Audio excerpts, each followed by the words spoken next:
최대 1년 보증 자체 워런티, 수리 걱정 없는 차나두 점검센터, 출고 전 꼼꼼한 검수, 리프트 필수 점검, 다양한 정보까지 끝까지 책임지는 중고차는 차나두. 안녕하세요. 차나두 이찬입니다. 정부에서 대대적인 자동차세 변경안을 예고했습니다. 자동차세는 어떻게 부과가 되며 어떻게 바뀔지 오늘 한번 말씀드려 보겠습니다. 일단 자동차가 여기 엄청 많잖아요. 렌지로버도 있고, 벤츠, 이거는 전기차네요. 전기차도 있고, 저기 보면 또 벤츠, 국산차, i30. 자동차세가 차량 가격이 비싸든 싸든 이렇게 영향을 받진 않았어요. CC별로 영향을 받았거든요. 아무리 요즘에 이제 내연기관 차보다는 전기차가 많이 나오는 추세고, 전기차는 CC로 분류하진 않다 보니까 뭐 1억이 넘는 차도 자동차세는 1년에 10만 원 정도밖에 안 내고 뭐 이렇게 해서 조금 불만이 있으셨던 분도 많은 것 같아요. 2,800만 원짜리 소나타는 1년에 자동차세를 52만 원 정도 냅니다. 하지만 차값이 1억 원 넘는 테슬라 모델 S의 자동차세는 소나타의 4분의 1, 13만 원에 불과합니다. 차값이 2천만 원 안 되는 아반떼의 자동차세도 테슬라의 2배가 넘습니다. 테슬라 자동차세가 아반떼보다 적게 매겨지는 건 현재 자동차세가 배기량을 기준으로 삼기 때문입니다.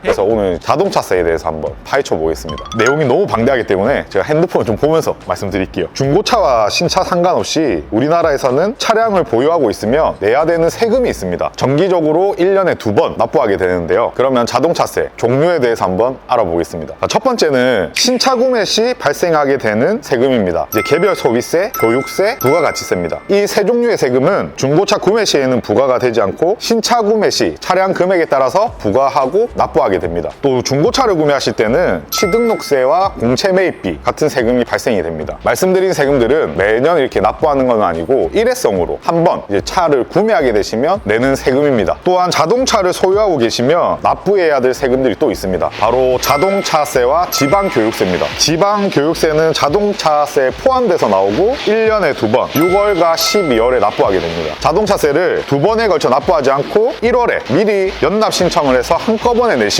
최대 6.4%의 세액공제까지 받으실 수 있어요. 6.4%는 좀 작은 금액이 아니기 때문에 이런 데서 돈 아끼시면 좋습니다. 이거 꿀팁입니다, 여러분. 자, 그러면 자동차세는 배기량, CC별로 나뉘어서 부과가 되는데 차량 가격과는 상관이 없습니다. 그리고 사용 목적과 용도에 따라 그리고 배기량에 따라 달라집니다. 그러니까 비영업용이냐 일반용이냐 그리고 CC가 뭐 1600cc 이상이냐 이하냐 뭐 이런 식으로 조금 나뉘어지게 돼요. 일단 승용차 1000cc 이하 기준으로 하면 비영업용 차량은 CC당 80원, 영업용 차량은 CC당 18원입니다. 그러니까 제 차가 만약에 999cc다. 그러면 곱하기 80원을 하면 되고 그렇게 부과가 되는 거예요. 그리고 1600cc 이하면 비영업용일 때는 140원, CC당. 그리고 영업용일 때는 18원입니다. 아반떼나 이런 차들이 보통 1600cc 이하거든요. 1500, 뭐 90 몇 cc 이렇게 됩니다. 그러면 거기에 곱하기 180원을 하면 돼요. 그러면 1년에 내는 세금이 나오는 거거든요. 그리고 뭐 2500cc 이하는 비영업용일 때 200원, 그리고 영업용일 때는 19원, CC당 곱해서 계산하고 이런 방식입니다. 이렇게 분류가 되는데 비영업용 차량의 경우에는 교육세가 30% 추가되어서 이때까지 부과가 됐습니다. 그리고 또 이제 좀 세금을 감면받는 혜택은 차량 연식이 오래될수록 감가율을 측정해서 12년 이상 되면 최대 50%까지 줄어듭니다, 세금이. 감가율이나 이런 거에 따져서 차 가격이 노후화가 되니까 그만큼 이제 가치가 떨어지고 세금도 조금 떨어지는 이런 형식이었다고 보시면 돼요. 또한 친환경 차량, 하이브리드 차라든지 전기차라든지 이런 차량을 구입하시거나 보유하시면 다양한 세금 감면 혜택이 있었습니다. 일단 하이브리드 차량은 개별 소비세 30% 감면 혜택이 있었고 취득세, 자동차세도 약 30%가량 감면을 받으셨어요, 그동안. 그리고 전기차의 경우도 자동차세는 50% 감면, 그리고 취득세의 경우 차량 가액을 산정한 다음에 거기에서 140만 원 이상, 그러니까 예를 들어 내 차가 3천만 원이다. 보통 8% 정도로 계산을 했거든요. 그래서 140만 원이 취등록세가 오바되냐 오바가 안 되냐 이렇게 계산을 하는데 차량 가액을 산정한 다음에 취등록세가 140이 안 되면 아예 취등록세를 내지 않고 140만 원까지는 공제를 받고 그 초과하는 금액에 대해서만 이때까지 취등록세를 납부했습니다. 근데 그동안 이제 자동차세를 CC별로 나누어서 부과했는데 이걸 다 바꾼다고 해요. 일단은 어떻게 바꿀 거냐면 지금 논의가 되고 있는 게 자동차 가격, 그리고 연비, 자동차의 무게, 그리고 배출가스 등 여러 요인을 고려해서 좀 개편을 한다는 내용들이 많습니다. 근데 이게 충분히 조금 논의가 돼 되고 개편이 돼야 된다고 저는 생각합니다. 여러분도 그렇게 생각하실 거예요. 다만 이제 전기차를 구매하려고 고려하셨던 분들은 갑자기 이제 전기차 세금이 좀 과도하게 오르는 건 아닐까 이렇게 걱정을 좀 많이 하실 겁니다. 그리고 또 이러한 개편이 지금 이제 친환경차가 대세가 되고 이런 시장으로 바뀌어가고 있는데 이런 시장을 오히려 역행하는 건 아닌가. 왜냐면 친환경차에 대한 베네핏을 줘야 되는데 이걸 왜 바꾸려고 하나 의문을 제기하시는 분들 또한 많을 것 같습니다. 근데 제 개인적인 생각으로는 이 친환경 차량을 타시는 분들한테 조금 세금적으로든 어떤 다른 것들이든 혜택은 분명히 좀 줘야 되지 않을까라는 생각을 해요. 저희가 이제 세금을 걷고 그거를 이제 어디에 쓰죠. 이 세금을 걷고 쓰는 이유가 예를 들어서 뭐 자동차세 같은 경우에는 내연기관차는 환경오염을 많이 시키니까 환경이 오염되고 이러면 환경 개선 부담금 뭐 이런 데 많이 쓰여지는 걸로 알고 있습니다. 근데 전기차는 솔직히 뭐 이산화탄소라든지 배출가스라든지 이런 게 안 나오기 때문에 그만큼 환경에 주는 부담이 덜하고 그러면 당연히 세금적으로라도 혜택을 줘야 되는 건 아닌가 개인적인 생각은 그래요. 근데 이거는 논의가 끝없이 펼쳐질 것 같아요. 왜냐면 전기차 같은 경우에 차값이 좀 고가 차량들이 많죠. 일단 일반 내연기관 차에 비해서는 비싸기도 하고 근데 내 차는 이렇게 저렴한데도 세금을 많이 내는데 왜 이런 고가차가 내가 타는 아반떼보다 소나타보다 세금을 작게 내냐 뭐 이렇게 좀 불만이신 분들도 분명히 있을 거라고 생각합니다. 근데